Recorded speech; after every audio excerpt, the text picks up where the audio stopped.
Iniimbestigahan na ng PNP at NBI ang payola folder na nadiskubre sa isang sinalakay na resto bar sa Pasay. Lalo't nakapangalan sa ilang unit nila ang mga petty cash voucher nito.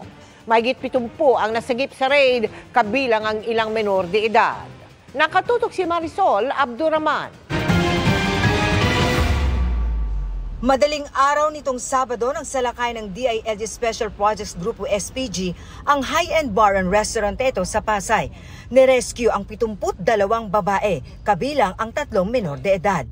Arestado naman ang ilang customer at empleyado. Ayon sa Pasay City Police Report, 27 sa kanila ay dayuhan at 80 ang Pinoy.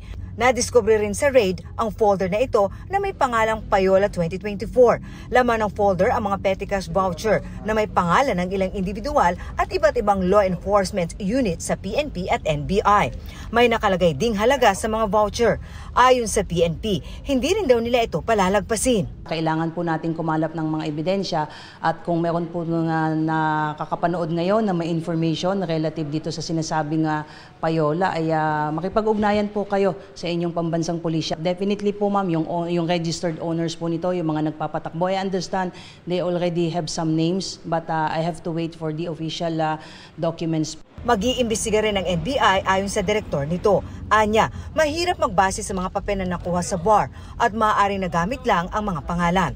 Sa ngayon ay sumasailalim na sa proseso at counseling ang mga na-rescue.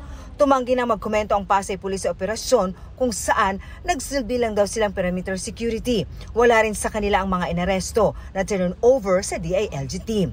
Mahigit 10 taon naman ang sinampahan ng reklamong sa Pasay City Prosecutor's Office kanina. Sarado naman ang bar ng puntahan ng GMA Integrated News kanina kung saan naabutan namin ang ilang naglalagay ng CCTV umano. Sinusubukan pa ng GMA Integrated News na makuhanan ng pahayag ang DILG SPG para sa iba pang detalye. Para sa GMA Integrated News, Marisol Abduraman. Nakatuto, 24 oras.